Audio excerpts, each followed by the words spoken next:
Hi, welcome back to another episode of Young and Adventist. I'll be your host for today's episode. My name is Tanya Rono and I'm joined by Bradley Mogere. Hi. My name is Peter Mokoba. My name is Mawuda Osimo. So today we're gonna do something a bit different from what we usually do. We're gonna play a little game, a wild card episode almost, since we realized you all don't know that much about us, and we thought this would be a fun way to share a few life stories or interesting tells about ourselves. And essentially how the game is going to work is we have cards across 5 topics. So that's childhood, life plot twists, hot takes on Christianity, moments when God showed up for us, and a few things you would have never guessed about us. So we're each going to pick one card and take turns answering that, and we hope you enjoy the episode. So let's get into it. The first category is childhood. We're each gonna pick a card. Do you want to go first? Yeah, I don't mind. Okay. Pressure. Question is, should I read? Mm-hmm. What's a punishment your parents gave you that you now realize was actually genius parenting? Genius. Do I like punishments? Am I supposed to answer or do you ask yours first? No, answer. Okay. Yeah, and then I'll answer. So one time I remember, I think it was my birthday party even, and we had friends for a sleepover, and there was a girl called Felicia. Felicia, if you're watching, hi. Hey, Felicia. Actually, yeah, hey Felicia, and I don't know what happened, but we didn't like physically fight, but I don't know what happened. I think I chucked a pillow at her or something, and so I got in trouble. And so my dad, instead of like punishing me, the traditional way of caning, he was like, go to your room and like stay there and miss your own birthday party. Oh, damn. Yeah, it was boring. I was bored. In hindsight, it gave me time to think, and I realized I shouldn't be throwing pillows at people, especially ladies. So it was kind of genius. So yeah, I'd give it that one. The question is, a genius way your parents punished you? Yeah. Okay. Yeah. Let me think. That was genius parenting, sorry. Yeah. That was genius parenting. Yeah. I was also going to go towards like timeouts, because my parents used to do this thing where like, I can't really think of a specific occasion, and maybe many kids get this, but like you do something you're not supposed to do, and then instead of like, again, like a physical punishment or something, they tell you go and stand in a corner, face the wall, think about what you've done. Yeah. And like it just forces you to meditate. I think as an adult sometimes I find myself having to put myself in timeout because there's no one to put me in timeout nowadays. True. And yeah, so timeout is genius parenting.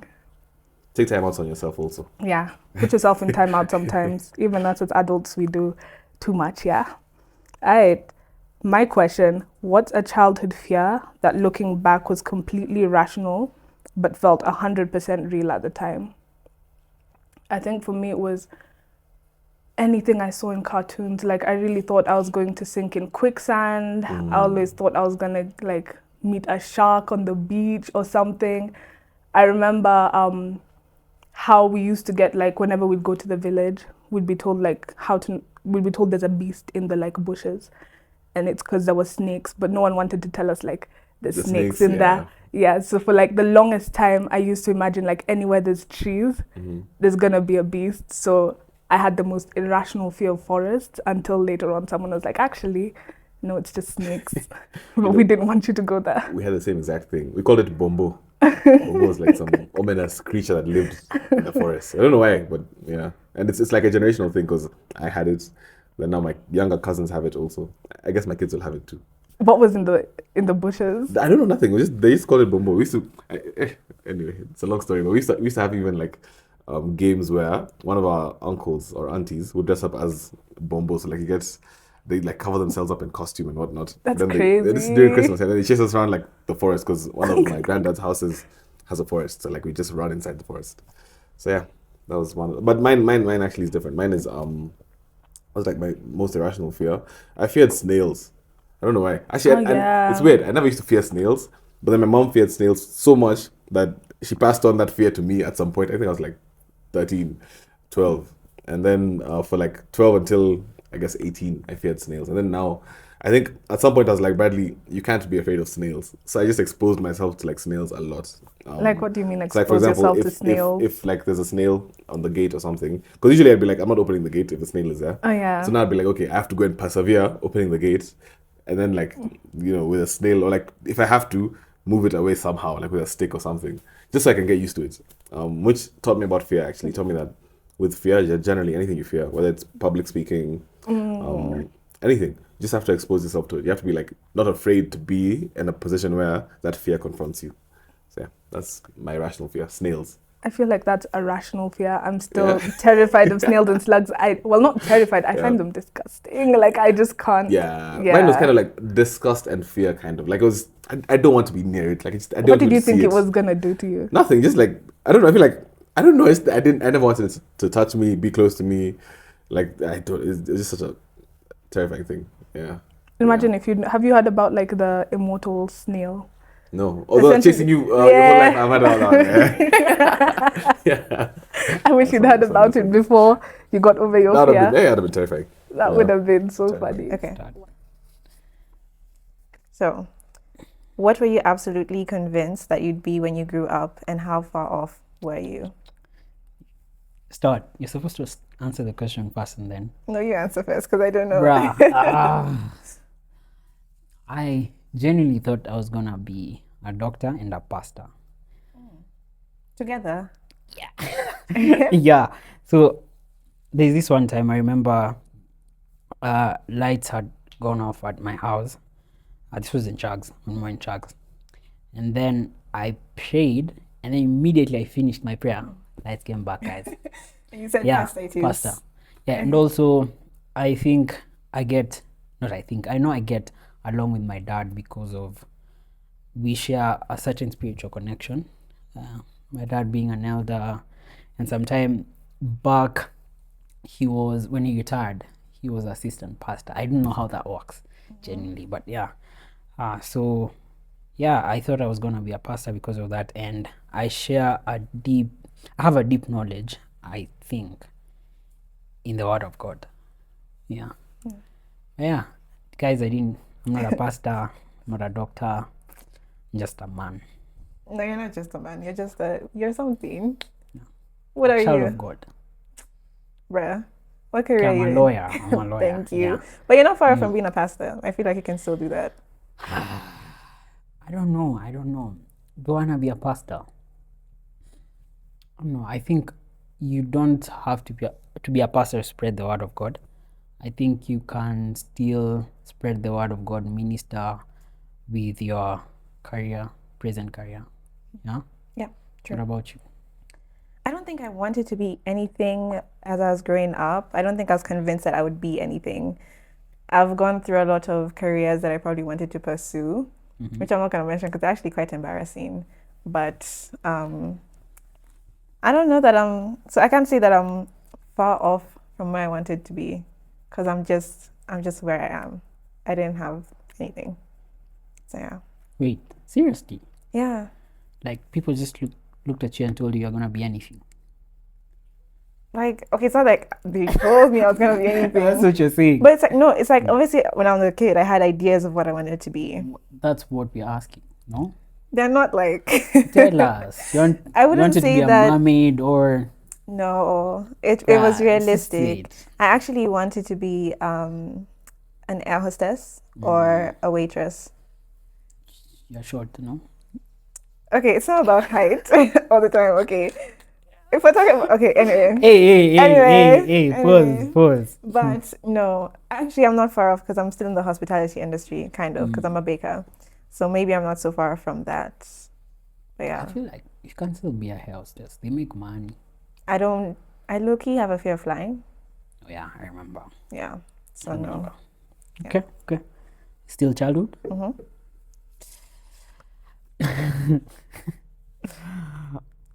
What's a rule your family had that you thought was completely normal until you visited someone else's house? There are so many. I think, I don't know, this is probably normal in some households, but like no sleepovers. I wasn't allowed to go for sleepovers when I was younger, but a lot of my friends would still go for sleepovers. So I'd be like, oh my gosh, Shimi, your parents are allowing you to go for sleepovers. I didn't know. So yeah, I was never allowed. So you never gone for a sleepover? I Not to I your sister's have. house, like Like to a friend's house. yeah, to a friend's house. I've gone for one sleepover. Here in Kenya. Yeah. Hey, how did they let you? I'm not gonna say the story about how that happened Just tell us the story, now that you're man. watching this episode. She went for a sleepover. I went. My mom knew, but I No. had to cry. I had to cry. I had to call my mom and cry and be like, "Oh, they really need me here," so I just have to stay. And so she just let me stay. Yeah. That's the only sleepover I went for. Do you know, genuinely, I can't think of a rule because I'm a boy. Oh, sorry. Sorry. What rule? You see how I don't know if it's a rule, but sometimes parents encourage their kids to go play outside. Yeah, I think in my household we weren't encouraged to go play outside. Why? Yeah, because we moved a lot. Not a lot, like yeah, we moved like twice. So growing up, like I say, I didn't have many friends apart from the ones in school. So I don't know if it's a rule if your parents encourage you to go play outside, but my parents encourage us to stay inside. It's kind It's of a similar, rule, like 'cause they don't similar want you to like go yours. outside. Yeah. Yeah. So I think, bro, I can't think because I'm a boy, man. It's like You don't have rules. Yeah. You just leave. yeah, I was just living soft life. Good for you. Yeah. Praise God. Yeah. Okay. Well, that's one of the sections. So we're gonna move to our next wildcard section, which is on life plot twists. So now that we've shared memories about our childhood, let's see what interesting plot twists we've had in our lives and what we've learned from those. You want to pick a card? Yeah, no worries, no worries. I got you. What season of your life do you look back on and think I had no idea what I was doing? I think I'm just coming out of that I had no idea what I was doing season. So I'd say between 18 to like 23, I had no clue what I was doing. Not the slightest. I think it was just a lot of confusion, but not necessarily confusion. It's just a lot of trying everything and not really sticking to anything. A lot of like haphazard pick and drop situation. But I think now I'm more clear about what I want to do, where I want to go, who I want to be, the character I want to embody. I think at some point I wanted dreads, and so like Not anymore. nah, They'd no. suit you. That has nothing to do Yeah. with your character. No, but you it's like, should. see, but like, even fashion wise, like I had no idea what kind of fashion I wanted to wear, what kind of clothes I wanted to wear. I feel like now I'm more clear about how I want to appear dress wise, but also the character I want to embody. So I think I'm just coming out of that phase. Life is much clearer now, which is fun because you know what you want to do and you're more focused. But also that season of uncertainty, of confusion, I guess, was also quite it's enlightening. Like you get to know about yourself in certain situations. You get to know about yourself when things aren't going the way you expect them to, when things aren't as planned out as you thought they would be.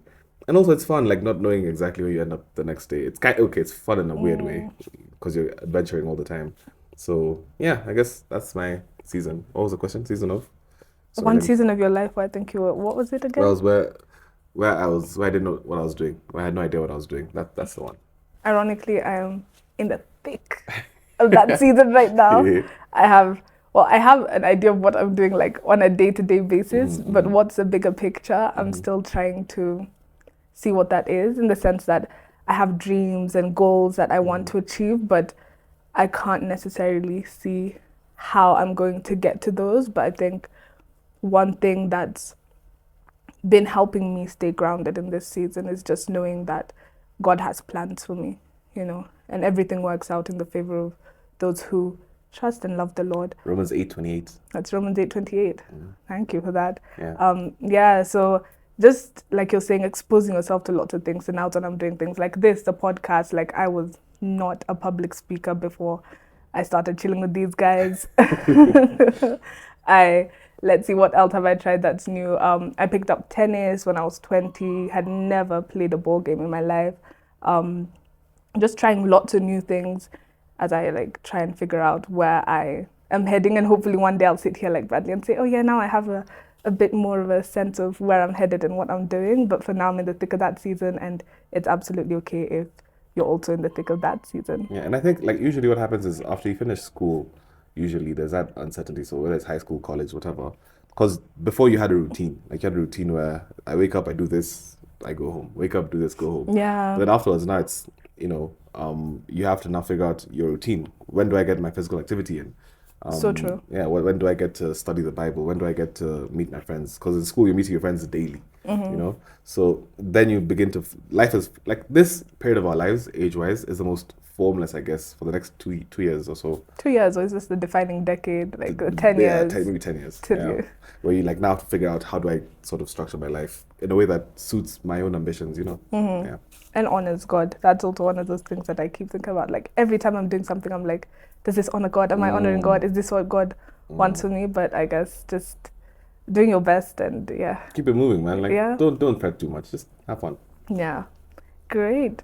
That's on life plot twist. I feel like we're moving through our pile very quickly. You're taking very quickly. You want to do another one on life plot twist? Okay. Yeah, go ahead. Let's do that. Okay. This one says, what's a friendship, relationship, or opportunity you walked away from and you're at peace with it? I think for me, my previous, I don't have any friendships that I've walked away from. I don't think I actively walk away from a friendship. I think usually I've been blessed. I've had good friends throughout my life. I think maybe one or two weren't that good, but I never actually walked away.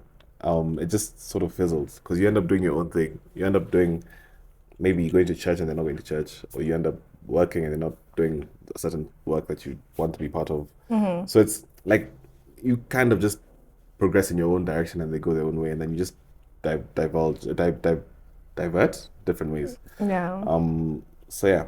Relationship wise, I think that's the only one I've actively walked away had from. to physically pull myself from. Be like, you have to stay away from this one or move on from this one. I think the previous one I've been in, I think that's probably the last one where I feel like I'm at peace with it. It's like, it happened, it was good. You learn your lessons and then you slowly just move on. So I think friendship wise, not really. I haven't had to physically pull myself from a friend. Relationship wise, the last one. Yeah. Funnily enough, relationship wise, have I ever had to pull myself out of no, never. Like I feel like my relationships end very amicably. Those ones of like it was over, but then you guys are just in it for some reason, and then it gets to a point you're both like, what are we doing? Yeah. Like, let's hop off this ship. Friendship though, I have had to walk away from a friendship, and funnily enough, I wasn't at peace with the idea when I did it. So it was a friend who I think had gotten to a point where they were taking our friendship for granted, and I had known them for so long that I felt like, oh, this is just a phase. They're probably, going through a thing. So you're giving them the benefit of the doubt, but at the same time, you're also not respecting yourself in that sense, and they're carrying on with whatever form of disrespect they were meting on me in that season. And when I did cut them off, it was super abrupt. I just blocked them on a Tuesday. I still remember on a random Tuesday, yeah. On a random Tuesday. They reached out for something that they'd been reaching out for regularly, and something I'd usually help them with. But then in that moment, something went off in my head that I'm always doing these tiny little things for this person and they're never doing or inconveniencing themselves for me. And I realized as long as I have access to them or they have access to me, because of I think the love I had for them, I wasn't gonna stop myself from constantly being the crutch that they lean on. So I ended up blocking them. I was not at peace with it, but I just in that moment just a wave of conviction came over me, and I was close this chapter and figure it out after that. And so I think for that I came to terms with it probably a year later, because this was an 8-year friendship. Wow. Yeah. That's a long friendship. Long as friendship. So that went down the drain. And I had to get over it. But I guess over time I found peace. I found peace in the fact that I chose myself. And I think I now no longer get to the point where I have to block someone. I'm going to draw boundaries with you early. And if you don't respect that, then that's tough. That. Yeah, it's too bad. That's the end of that friendship. That was a solid question. I know, yeah. Guy, who came up with these questions? Tanya. What's something you used to judge other people for that you now completely understand? Oh. I have one. Uh-huh. This can be a bit controversial, but putting their children on a leash when they go outside. Are you speaking like to me? Because I didn't go outside when I was young. No, Just trying to say that. it's not about you. Relax, relax. But I'm just saying, like, when I was younger, like, it would be like, why would you put a child on a leash? Like, that's so inhumane and, like, everything like that. But I've grown up and I have younger cousins, and obviously I've been around kids for quite a bit of time in my last job. So I'm just like, you know what? Yeah, low key. Sometimes the child just, you need to have control over the child. And especially like if you're in a busy area and, a lot of things are happening, just, you can put the child on a leash. Not that I'm saying that I'll do that for my kids, but like for whoever it works Well, for. that's the kind of parent you're gonna be. No, I'm actually never gonna put my child on a leash. Maybe I can just tell my child, you wanna walk that side, fine, walk that side, but me, I'm walking this side, but I won't put you on a leash. Okay. What's something I used to judge other people for, but now I completely understand. This is funny because everyone has called me out for this. Working long hours. Yeah. Yeah. Yeah. So I used to. I think I used to judge people who go to the office, work for 12, 13, 14 hours, and I told myself that that would never be me. But yeah, now I completely understand why they work long hours. Like, Tanya, you understand, yeah? Yeah, so I think, yeah, it's one, from my perspective, most people don't see that. It's, I'm building my skill because I have limited time. Because one, I have school, and the other thing, I have work. So I'm trying to build my skill, and at the same time, I know you are judging me right now. No, because I completely disagree. Like, release yourself from the shackles of the corporate world. How do you do that? You have to make a conscious decision to have boundaries, to say, like, I'm actually working a 9 to 5, and that's what's in my contract. You're a lawyer. That's what's in your contract. So you have to respect the hours of your contract, and you have to respect the hours of your life. But my contract says sometimes you may be needed. Sometimes. Yeah. You are there every day. Not every day. I'm not there on Fridays. Bro, that's one day. No, like Friday, Saturday, But every Sunday. day you're there from like 8 a.m. Not until 8, 9. same I got difference, one. from 9 a.m. until like 11 midnight, 1 a.m. But you don't need to be there for that entire time. You need to take breaks. You need to, it's about your mental health. You'll eventually find that all these hours of you working are just piling up and piling up and piling up. And you can actually go insane. Actually, let me read something that Flavia sent some time back. Do you remember? What? A verse? Yeah. Can About I have sleep. My phone, please? No. Yeah. Yeah, because you This is need a rest. This is what she read. No, she posted in our group. Just give me a minute. Sabbath shenanigans. It's not double standards, guys. It's double. Hi. Oh, sorry. Think I deleted it. I'm sorry. But we know the verse. The verse Yeah. is the one that says that you should basically rest. Oh, Yeah. yeah, I found it. So, Psalms No, read both of them. 127:2. I'm Read starting both of with them. Psalms 127:2. Bible says it's useless to work so hard for a living, getting up early and going to bed late. For the Lord provides those he loves while they are asleep. And then Proverbs 33:34. Who was the wise one? Was it David or Solomon? They were both Answer wise. the They were question. both No. wise. Answer the question. They were both wise. He says, go ahead and take your nap. Go ahead and sleep. Fold your hands and rest a while. But while you sleep, poverty will attack you like an armed robber. It's saying take a nap. That means like in the middle of the day, you just say, let me just take a nap. That's in the middle of the day. But rest in the night, because God said, let there be day and let there be night. So that means there are Sabbath, times for everything. But that's why There are times for everything. there's a reason why there's Sabbath. if there was Sabbath, then Sabbath would just be like night the whole of the Sabbath. But it's not, because rest is supposed to be happening every single night. That's why God separated them. That's why God gives us time to rest. That's why he talks about rest in that first verse. It's not Right. about who is wise and who is not wise. They're both wise. But I sleep, guys. Don't get me No, you wrong. I, don't. said- I sleep. Anyways, You know what? next question. Okay. What's the most important thing you've learned about yourself in the last 12 months? Just that. Oof. These The are most deep important questions. thing. Jeez. What's Jonas? What? No, you Let's start. Okay. I should I say this on social media? I let go of people and things easily, quite easily. Like, I don't have attachment issues. You don't have attachment issues, or you have attachment Oh, issues? I have. Which one is it? You have attachment issues.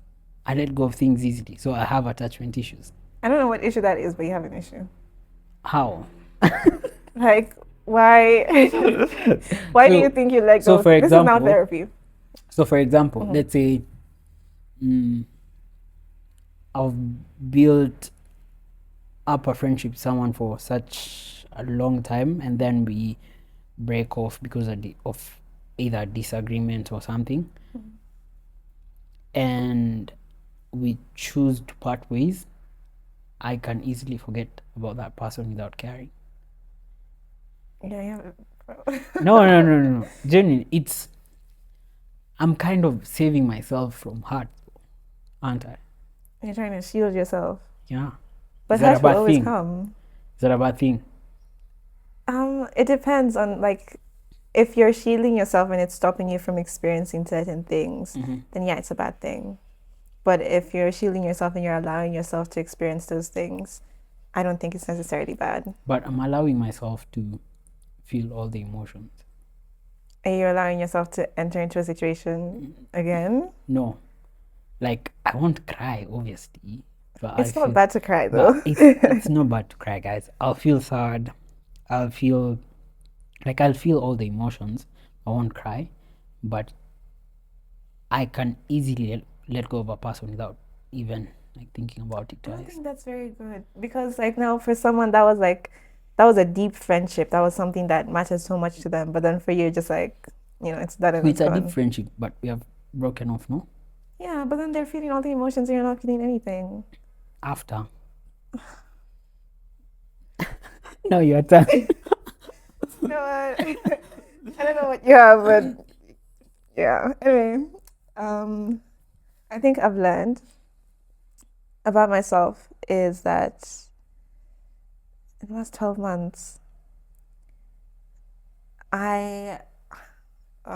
there's so much. I feel like last year was such a busy year for me.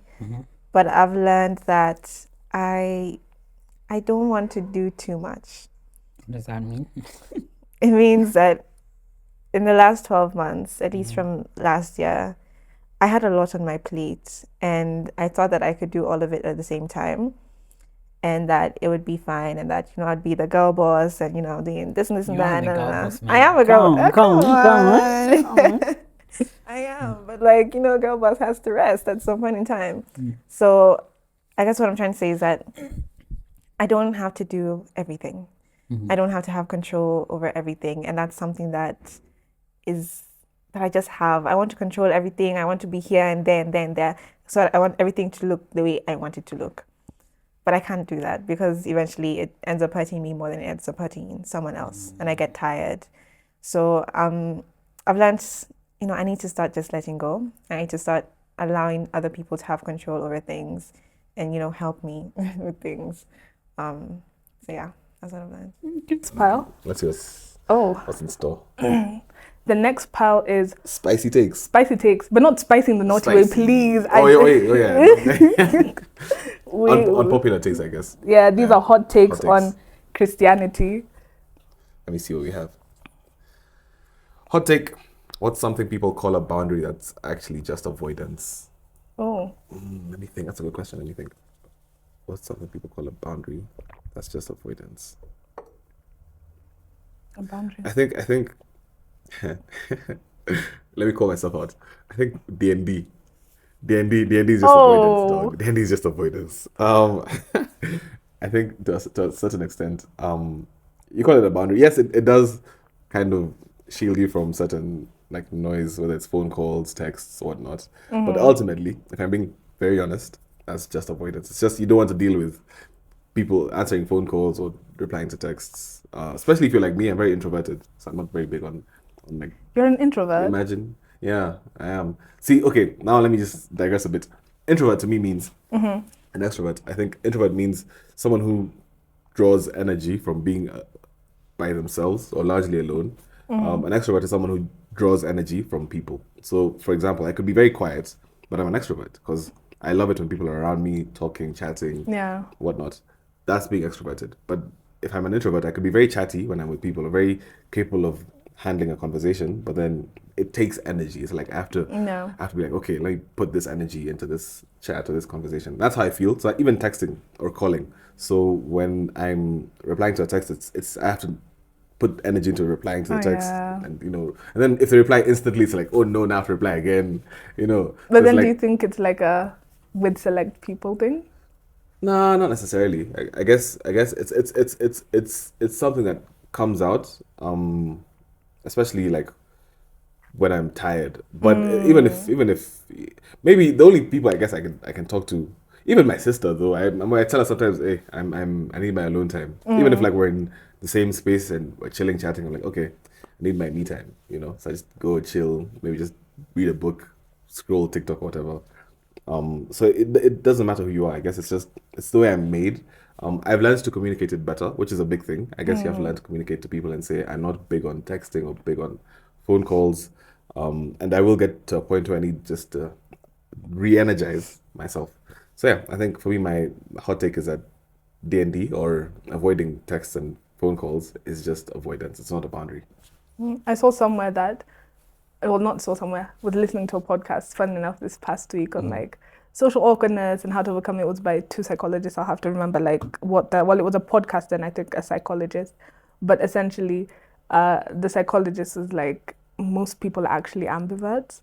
So that's why I was asking, like, is it with select people that No. some people energize you? Because extroverts, like you said, are people who gain energy from being around people, and then introvert to lose energy. It's like you come with a bag of coins and you lose a coin every time you interact with people. Yeah. And they were like, certain activities or certain set of people feed them. You're right, actually, you're right. With that energy, and then certain activities, environments, and sets of people take that energy. So it's in certain contexts you're an extrovert, in certain contexts you're an introvert. And so generally most humans are actually ambiverts. It's very hard to find someone who's like a full-on 100% of the time extrovert or introvert. Actually, you're right. No, you're right. I mean, like now that I think about it, but let me say, largely, I'm an introvert. There are very select situations where I feel energized by just people being around. Or it also depends on activity. Like if I'm just sitting there chatting, I tend to get tired. But if it's like we're playing a sport like paddle together or hey, even golf is tiring. Maybe football or something. Is golf tiring? Yeah, golf is tiring. Are the clubs heavy? No, well, I don't carry them. But the walking is tiring. And then at some point, anyway, I'm digressing. It's tiring. But yeah, so you're right. In some situations and activities, you can get energy from people, even if you are largely an introvert. Yeah. How about you? What's one hot take, one spicy take on boundaries? I see, yeah. Should I repeat the question or do you know it? You said, what's a boundary that... Isn't a boundary, it's just avoidance. It's just avoidance. Yeah. I'm trying to think. I think a boundary that is just avoidance. I'm really trying to think. I'd say any, like, I wouldn't call it a boundary, like it's not like an explicit boundary, but anyone who like, well, this is just avoidance. I can't think of a boundary that's just avoidance right now off the top of my head. But like anyone who digresses when like ask something, or like sometimes as Christians, I think like even when you ask someone like, proper like check in, and then we do this thing of, oh, God will, figure it out, or like we're trusting God, instead of like actually talking about the thing.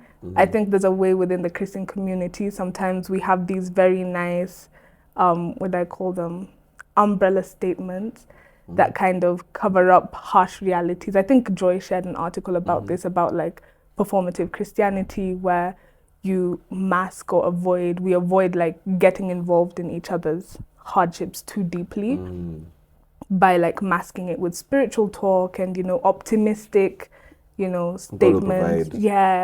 Instead of like actually showing up and giving this person food, or actually showing up and helping this person with whatever. It's like, yes, God will provide, God will, yes, the Lord will be with you. But it's like you're not doing anything to actually help this person, and it's a very sneaky way of being avoidant. My question is avoidance a bad thing? Because even in that example you gave, which is very good, I think like, should I tell every single Christian who asks me, that my deepest, darkest struggles, or should I tell every single Christian, or should I give every single Christian the little food I have because I'm a Christian and they said that they have no food? I don't know. Is avoidance a bad thing necessarily, or is it just sometimes we need to be avoidant-ish to boundary. Boundaries. We need to be boundaried. Okay, I guess, yeah. So I think don't give more than you have, but then when you are in the position to help, also don't like get too deep. Because I think sometimes we just build these things as habits. You get so used to like, instead of thinking, I have food, what can I do? I have there. Just like, God will provide. Like, or I have a bunch of clothes I don't need, and you're there like, God will give you. God will provide. Yeah. Great. Do we want to do another spicy take? Do we have yeah, sure. No, spicy. Let me pick it up. Oh, you pick it up, actually. You pick it up. Okay. These questions are hard. No, they're not. What's something you genuinely believe about love and relationships that most people would push back on? See, here's the thing. It's mine. Actually, you answer first. It's your question. You answer first. It's my question. What's something you genuinely believe about love and relationships that most people would push back on? Do I even... let me not pretend I don't think about these things, but do I think about them that deeply, about love and relationships that most people would push back on? I feel like my controversial take, or my hot take, is something around like, oh God, they're gonna crucify me. Say it. Gender roles. Go ahead. Like, I don't believe in like strict gender roles, but I do believe that like if you're in relation with someone of the opposite gender and they have certain strengths, are gonna be more, capable or more interested in taking on certain like, activities roles within the environment you share, your home or whatever that is, then let them. Because like during a family gathering, why would I be over the grill chomaing meat like with smoke and in my hair? Like, let the men deal with that. I can make the sides, It's like, okay, let my whoever it is, let's say like future hubby, like hire the watchman, I'll hire the house help, that kind of thing. Like, I feel like there's that split that when we speak about, the moment you bring up gender roles, it's like everyone wants to like jump up and be like, no, anyone can do anything. Yeah, and it's like true, but like you should be able to take on the other person's role in the event they're not able to. So it should be like harmonious in the sense that you can support one another, but where you're capable of doing something a bit better, or it resonates a bit more with your personality, your nature, I'd say take it on. Yeah. I agree, actually. Recently a friend called me because she had a flat tire. And I was like, as a guy, first of all, I feel nice because I'm like, you thought of me to help fix your problem. Like, And also it's like certain things like that.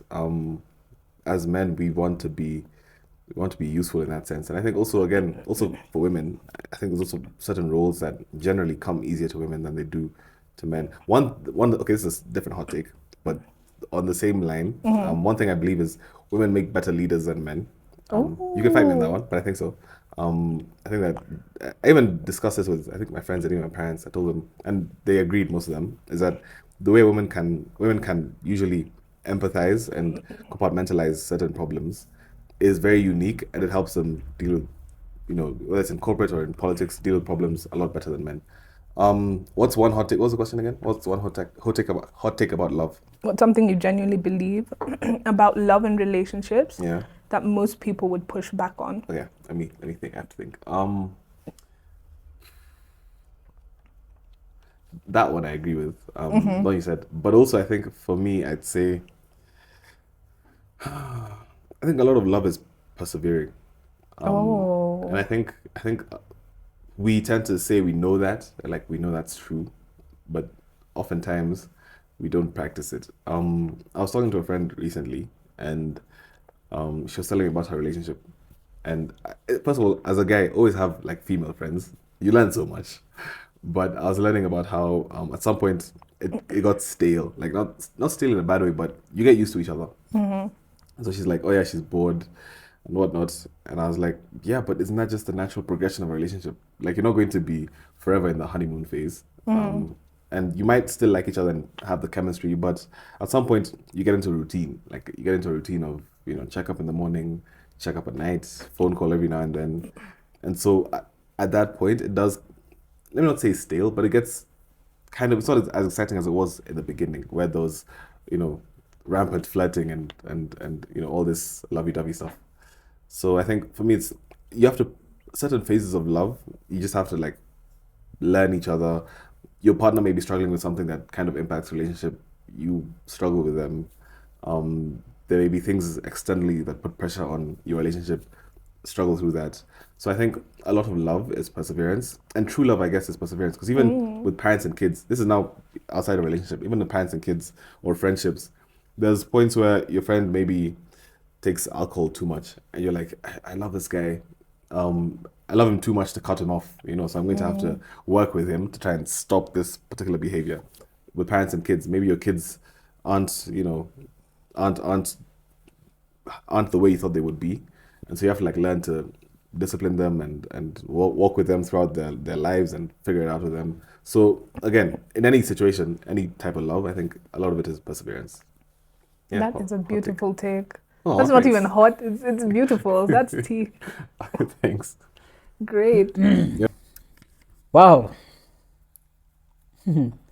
So, what's the most overrated thing in young adult Christian culture right now?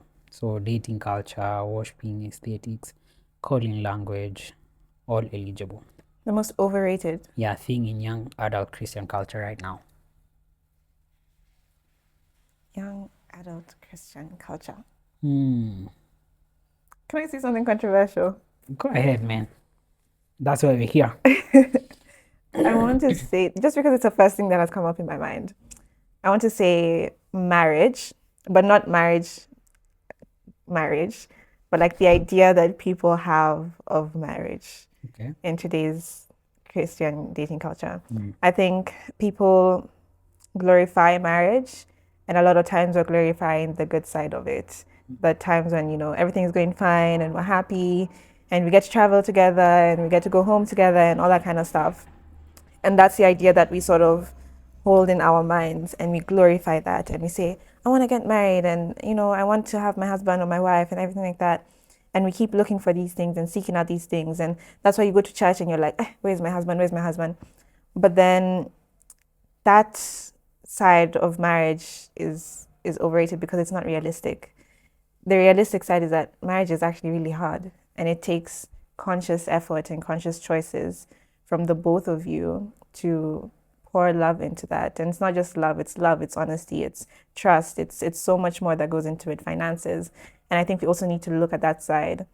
And I think when we look at that side, it wouldn't be as glorified, but it would still be a very beautiful thing. Love is a beautiful thing, don't get it twisted. And marriage is beautiful. Love is a- I just think we don't have the right idea of it, and a lot of times we glorify that wrong idea. Wait, what do you mean that marriage is a hard thing? Do you have any experience in marriage? Right. Oh, yes, it's speaking from an outside perspective. I have no experience in marriage, but obviously I know people who are married. Okay. We all know people who are married. I think when I say marriage is hard, I don't mean like it's hard that one for like don't do it, but everything in life is hard. I just mean like there will be hard days. There are gonna be days when genuinely you're always gonna love your partner, but you're not always gonna like your partner. That's what I think. There are gonna be some days where you wake up and you're like, and yeah, yesterday you made me mad. Yeah. Yeah. I need my space, I need my time. And there are going to be hard days like that. There are going to be days where it's not necessarily hard between you two, but the circumstances surrounding you. Maybe the economy is hard and you've lost your job, and now you're wondering how to survive on one salary. that's hard. It's not going to be easy because you're two of you. You've grown up differently, perhaps, and you're trying to merge your two lives together. That's what I mean by hard. But it doesn't mean hard so you can't fix it. Hard, just you go through the hard together. Okay. Yeah. Mine is a bit controversial. I don't think we need a church to worship. I don't Okay. think we need a church to worship. I think we can go for nature Sabbath. I think is that overrated though? I'm not saying church is You're overrated. saying church is overrated. No, I'm not saying that. Like having a building is just overrated. Like I can invite you guys to my house and we can have Sabbath. Yeah, in so my you invite house. us. I will actually. Yeah. Yeah. You guys will come. Yeah. You'll come. Welcome. You'll come. Yeah, actually. Sincerely. Yeah. And also I think second thing I think is I agree with you. I don't think marriage is overrated, but I think there's so much pressure for young people to get married at an early age. Yeah. And as you said, economy is hard. Yeah, the financial circumstances, the emotional circumstances, like people need to be mentally prepared. And I think these days, yes, people mature faster, and at the same time there are people who don't really mature really fast. And so with the kind of exposure we have, I think people should take, or young people should take it slow when it comes to marriage, when it comes to dating. Yeah. What's a young age to get married? 24, 25. That's young. Yeah. Okay. You think that's not young? No, I'm just asking. Wait, so you think like you should get married when you're 30? Okay, I think I actually don't have an opinion. I think everyone should get married when God appoints them to get married. Yeah. I don't think I can put an age on it. What did you just said? Nothing. I'm gonna hear it. Yeah. Okay. What's you have to answer this. What's a character trait that people in your generation are praised for that you think is actually a red flag? I don't know what you want me to say. I don't want you to say anything. Overworking.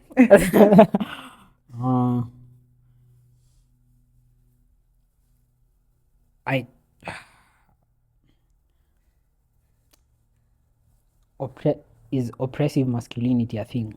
Define oppressive masculinity. Okay, this is not the dictionary definition of oppressive masculinity, but where a man has control of everything, right? Like you don't involve your partner in the kind of decisions you make on a daily basis. And you can see probably how in our households, how like sometimes our fathers are the final decision makers without involving The priest of the home. yeah. So it's just like what I say goes. I think you should involve your partner, whether you're dating or whether you're married, in the day-to-day decisions. And I think some men do praise oppressive masculinity in our house. That might not be oppressive masculinity, but I think, yeah. I think it's just a very dominant kind of way of running your household or running your things. Is it dominant though? Like the Bible says, husbands love your wife. Yeah. As Christ loved the church. Yeah. So how our relationship with Christ, I don't think it's like a dominant relationship.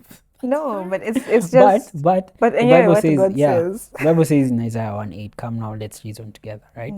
So you should learn to the way we reason with God is the way we should reason with our partners.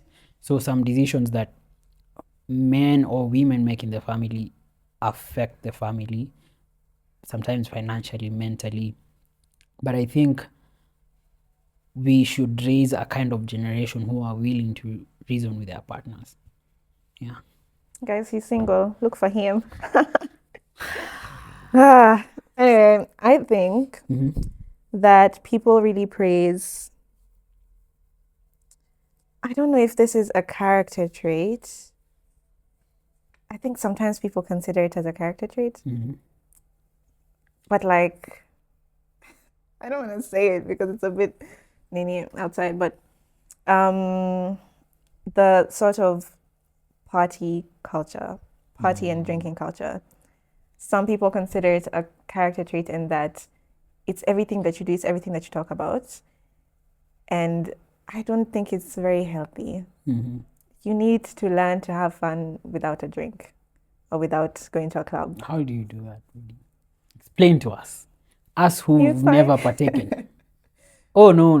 Oof. You've never partaken of outside the club? Answer the question, yeah? Of- Answer the question, no? What? Yeah? Yeah? Mhm. Alright. Yeah. So I just mean like finding other things to do. Look for picnic sites, go for a picnic with your friends, read a book. Guys, read books. People don't read books anymore. I'm so serious. I'm so sorry. People don't read books anymore. It's a dying Are you thing. calling people dumb? No, That's what you don't. do, No, like, just read a because you don't book. read a book doesn't mean No, you're dumb. You're putting words into my mouth. I just mean read a book. It can be any book. Yeah. So just find other things to do. Hang out with your friends. Go for a movie. Go do something that doesn't involve you having to have a drink in your hand. That's all I'm saying. Even play a sport. Play paddle. Play tennis. Play something. You play paddle. I play tennis. Paddle feels like a. Is it paddle or paddle? I don't know. I think it depends on where you're from. Paddle. You think it's paddle? Bro, you're from Nairobi. What do you mean? What do you mean? So She when said people you're from like, Nairobi you're say from- paddle. But you say it depends where you're from. Can you're white? Yeah. No, see, I'm saying. I'm saying like it depends. You either say paddle No, or paddle. paddle. But I don't know what Paddle. you're saying that because you're from Kenya. But then what if the actual name is paddle? Give me my phone. Okay, you know what? It's not that serious. It's not that deep. Let's just move on. Yeah. Let's do the next section. So the next section is Do one on each, yeah. God moments. So these are essentially supposed to be moments where I think God has come through for us. Again, these are wild cards. So like the last section, I said it was going to be like hot takes on Christianity. It ended up being hot takes on anything. Yeah. So let's see what the pile holds. So let's Is it go me or ahead. you? Both of us pick a card. Oh, yeah? Okay. You want to ask first? No problem, no problem. What's the most honest prayer you ever prayed? I can share the words. Okay, it says you don't have to share the words. Just describe it. I can share the words. It's a recent prayer. It started at the beginning of the year. I think, although every year I tend to have like a very honest prayer that I carry with me throughout the year. This year, I don't know, I forgot last year's. This year is I haven't prayed it in a while actually, but I'll try to remember the exact words. I think it's basically okay, the general scope of it is asking God to make me and my character right for not just for marriage but for my goals. So for whether I have to get married, get wealthy, help humanity, I pray constantly that God molds my character to achieve those things or to be worthy of those achievements. Because I think a lot of the time we ask God for success, like I want to be successful in whatever you do, but is your character ready for success? Because sometimes you can get lots of money and then you just squander it on things that are of no value. So I always pray to God that, before God, you give me all these good things that I know I'm going to get. First, make me capable of managing those things. Make me a good husband before I get a wife. Make me a good leader before I get a position to lead. Make me a good friend before I get people's lives to touch, etc. So that's my prayer this year, for God to make me a good man, basically. Yeah. That's a solid one. Most honest. It's the most honest prayer. That's a question, right? Yeah, that's what I ever prayed. That I've ever prayed. I feel like I've prayed a lot of honest prayers, and the results have varied significantly. Let's see. I remember I once prayed something along the lines of something along the lines of God, show me to me, or show me the areas of my life where I'm flawed and help me fix those. Not flawed isn't the right word, but just show me myself, those blind spots in yourself. And I think over the next 2 years I discovered one too many blind spots, which were too jarring. But I think as much as he did, and when I was going through it, I didn't think of that prayer. Those prayers you just kind of you're praying. I don't even know why I was praying it, but I prayed it and I was answered over a God came season. through. Yeah, he came through properly. And at the end of it, I'd say I'm a better person for it, whatever. question marks, insecurities I had about myself, about my life, that lack of trust in God, the doubt in Him and His ability to figure things out for me, I had to walk through those seasons. They were difficult, but at the end of it, I think I came out better for it. I came out with a better sense of self. I came out with a better sense of who God is. And I think it's one of those prayers that I look back at and I'm like, wow, I'm glad I prayed that. I actually wrote it down in my journal. So whenever I can't like pray verbally, when I can't just find the words, I like to write. And that's how I found the prayer after this season. So it's just of you're reading through your journal, you're going back to the, and I'm like, I did say this. I said, huh? So everything that's been happening is my fault. There's this meme for, actually, what does this guy say? Anasema, anapitia shida na nimini meji, tafutia, nimini meji takia. And I was just like, damn, that's me. I'm the one who started this roller coaster. And I'm wondering why, but yeah, he was faithful throughout it. And so, yeah, that's the most honest prayer I've prayed in a while. Yeah. Has there been a Bible verse that hit you differently at a specific moment in your life? What was happening? Do you know Bible verses, bro? Please. I think Natanya answered this question, yeah? No? Okay. Yeah. I know Bible verses, but the one I'm going to say is quite common. So I just don't want you to think that I don't know Bible verses, because I do. But it's just because it's been my Bible verse for the past 2 years, the one that God has given to me, Jeremiah 29:11. Yeah, whatever. This was God's plan, okay? So I know the plans I have for you, says the Lord, plans for prosperity and not for evil, plans to make your future. That's a verse. Okay. And it came to me at a point when, it came to me last year, and I think it was a point in time when I didn't know how my year was going to go. When the year started, I was more or less just free. I was a very free girl. I had just come back from university. Calm down. I had just come back from university and I was looking for a job. And actually, I had just gotten a job in December. And so I was like, okay, now I have a new job. Now that's all I'm doing. But then as the year progressed, so many things kept happening and unfolding, and just, it was just a lot. And that verse is the one that carried me through. And God was just like, I know the plans I have for you. Like, He just, like, hang on. There are plans in place. So I think He came to me at a point in time when I didn't know what was going on and there was too much going on. But God was like, relax, there's a plan. I'm still waiting for the plan to unfold, but there's a plan. Yeah. I think for me, I have so many verses. I don't know, is it Matthew 6:33 or John 6:33 that says, seek ye first the kingdom of God and its right? Is it? It's Matthew, I think it's yeah? Matthew, yeah. Matthew 6:33 that says, seek ye first the kingdom of God and His righteousness, and all that ye seek shall be added unto you. I think what was happening in that moment was I was having, how should I say this? Okay, I was having issues with my. No, I'll say another. I think this is carrying me through. No. I'm just thinking. This was. Well, I don't want to say it. You don't have to say it in so much detail. Okay. I think I was having a bit of a struggle between, God had given me my job. He had given me at that point almost everything. So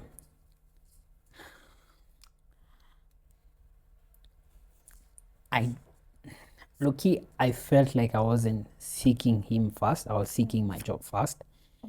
And there was a time where there was uncertainty in my career where I had to, lay bare my prayers to God and just tell Him, God, I really want this to work out. And I know I haven't been seeking You first in this thing that I've been doing, but now I really want this to work out. And that's the moment I let go of everything. And I decided just to, praise Him, pray about what I wanted, and let His will be done and not my will. Like, regardless of the circumstances or regardless of the outcome, the outcome was gonna change me, right? And again, I think Bradley quoted Sean. Sean said that if prayer doesn't change the outcome, it changes the person, right? That's deep, yeah. But I don't know if that's deep, but for me that was deep. But yeah, it changed the person and the outcome as well, both. So the moment I started seeking God first, everything that I sought came to light. Yeah. That's beautiful. Cool. Okay. Describe a season when your faith felt the most alive. What was different about that time?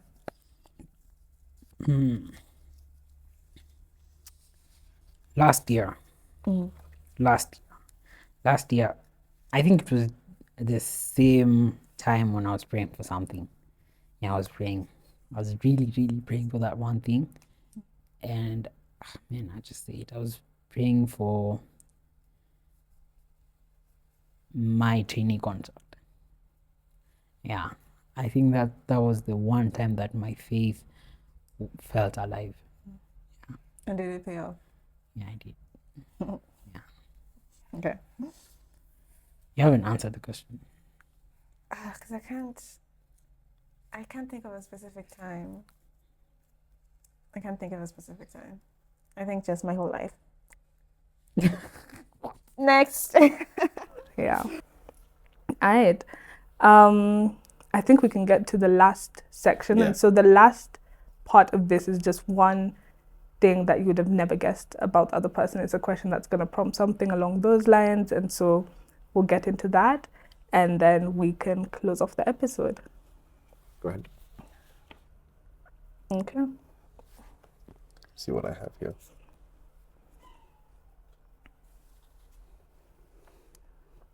Oh, Jesus. That's a good question. You want to go first or I go first? You go first. Okay. What's something you are deeply unexpectedly emotional about? It says here a movie, a song, a concept, a place. The more random, the better. Here's a random one. Have you guys watched The Amazing Spider-Man 2? There's a scene at the very end of the movie. First of all, it's a great movie. In my opinion, one of the best movies I've watched. You guys don't like the movie very much, but I like it. At the end of the movie, Spider-Man basically hey, I'm going to spoil for you guys, but let me spoil. Is it a new movie? No, it's old. It's very yeah, it's your fault if you haven't watched it at by this now. point, it's like 10 years old. Yeah. So, yeah. At the end of the movie, basically Spider-Man's girlfriend has passed away. She died. She was in a place where she shouldn't have been. He tried to save her. She died. And so he quits being Spider-Man for a while. So there's crime in the city. And there's a guy called the Rhino. And so the Rhino is causing chaos in New York. And so the police are trying to stop him. And there's a kid who's wearing like a Spider-Man suit. And like he goes and runs onto the road and he's trying to stop the Rhino. And the mom is like screaming her child has gone to the road. And then Spider-Man, I don't know what happens. I think he's watching TV or something. Peter Parker now. And so he puts on his suit. I don't know. The process is very emotional and the music is also very emotional. So he puts on the suit and then he swings into New York.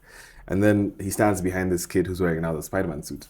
And the Rhino stops for a bit. So the kid thinks he stopped the Rhino. But then he turns around and sees Spider-Man. And Peter Parker, Spider-Man, is like, thanks for holding the fort, kid. And then he's like, go back to your mom. I got this. That scene, every time, I will cry. Every single time. Every single time. So yeah, that's my emotional thing. I was also gonna say a movie. I feel like I'm just a crybaby. Let's start with that. Same. Like anything, like when you said a song, I'm like when someone sings and their voice is like particularly beautiful, I feel my eyes tingle, especially when children sing. Like I don't know what it is about children singing. It's cute. That makes like my eyes tingle so bad. Like I usually end up with like balancing tears. They could just be singing the most simple thing, but like children singing gets me so emotional. Movie wise, I'll put the girls, the dad girls. Is it Daddy's Girls? Yeah, Daddy's Girls. The movie isn't called Daddy's Girls. I'm just saying if your dad's baby girl, you should watch this movie called Meet Joe Black. I think I'm also gonna mess up the plot a bit, but just know it's a romantic movie, but then there's also a very heavy father-daughter, relationship theme where the dad essentially has to face death. So death comes to this man's home personified as Brad Pitt. Now you'll go watch it. Now you'll go watch it. And essentially this guy's like super rich, and Death decides like, hey, if I'm gonna come to Earth, I'm gonna go to the richest man on Earth because he has the biggest life and he's gonna show me like great things. But then Death ends up falling in love with his daughter. Initially the guy is like super scared of Death because when he realizes like, oh, this guy is just like Death personified. Yeah, Death personified, he's gonna kill me. But then the moment Death's focus switched from the dad to his daughter, he like switched up the terms of the agreement. So essentially Death was supposed to kill him, but then after a couple days, and then he was like, you know what, if you want my daughter, you better kill me now. You better take me today now. Suddenly, like initially Death would like threaten him and he'd like get scared, but the moment it became about his daughter, suddenly courage came out of nowhere. Suddenly he was super courageous and like was setting boundaries with Death, and at the end of it he eventually makes a swap with Death to say, take me and give my daughter back Brad Pitt, because essentially I think before Brad Pitt died in the movie, because he died and that's how Death took over his body, he was like, look, my daughter's in love with the man who you're inside of, so like please leave him and come take me and let her continue being loved. That's where the scene, have you seen that scene where like they're walking away from each other, then like Brad Pitt turns back, then the girl's walking, and then he turns and keeps walking, and then she turns back. Yeah, you've watched the movie? I've seen a bit. Oh. Yeah. I love movies, yeah. Yeah. So that was one of those, like, I'm just constantly sobbing. Like, the moment he stands up to Death, there's me. The moment, like, anything small. Like, the whole movie, I'm just sobbing. Like cartoonish at some point, no? Is it? No. I think no. Different movie. No, but it's a beautiful movie. So all the dad's girls, please go and watch Meet Joe Black. Solid movie. 10 out of 10. Great. I think that's the end of our pile. I hope you enjoyed today's episode. And what's your question? Oh my goodness. Yeah. I forgot my question. Look at me trying to avoid. That's avoidance, guys. That's the avoidance we're talking about. My question is, what does your search history say about you? All right, guys, that's the end of the episode. I tried to save us. It was good to see you. That you'd rather it didn't. Okay. Do you have your phone on you? Nah, but I can tell you what's on my history. Okay, so depends. Let me say Google history. I don't use Google that much. I use Safari. So let me say Safari. It is Google, but the history is saved on Safari. I'd say, what's the most recent thing I searched? Besides Citizen TV, I guess highlights. So like sports highlights. So I just watched this morning. I watched the sprint highlights. No, the qualifying highlights for F1. What else does it say? That I'm actively on LinkedIn. I guess I've searched for stuff on LinkedIn. Oh. And then, yeah, that's pretty much it actually. Yeah, and then just politics. So geopolitics, national politics, American politics. Yeah. Interesting. Yeah. I think my search history is basically anything that's like going on in the moment. So I don't know if you all could tell, but I'm coming down with a cold. And my most recent search was like on Panadol, cold and flu. I was essentially asking like, how many cold meds can I mix without essentially offing myself? That's a good question. And then, am I ODing? Like, am I ODing on this? Am I mixing like Benylin, Panadol, Cetrizine? I'm like, okay, I'm no pharmacist, but like, let's see if you can figure it out.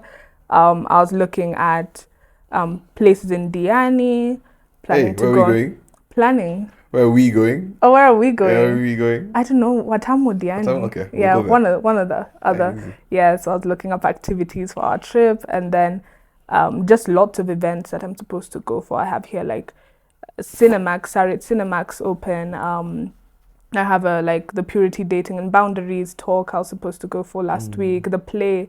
I even bought a ticket for the food festival. Oh yeah. See, you should have told me again so I can buy my tickets. Yeah. Okay, I'll send you the link. I'll buy my ticket now, yeah. Yeah. But essentially I think this year I've been trying to do a lot more outside thing, a lot more activities. Segue. Nairobi is really packed with like cool activities. There's plays, concerts, food festivals. Yeah. There's sports. Like honestly, I think as a kid I didn't know if it was I think it's increased now. I was talking to my friend Sean about this.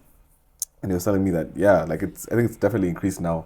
but also we're older and we can now access these things and make the decision to go. Yeah. Yeah, because I feel like when you're younger, you're dependent on your parents to say yes, you can go, no, you can't. Can I have money for this? Yeah. So yeah, that's actually what my search history would say about me. I'm really trying to get outside a lot more.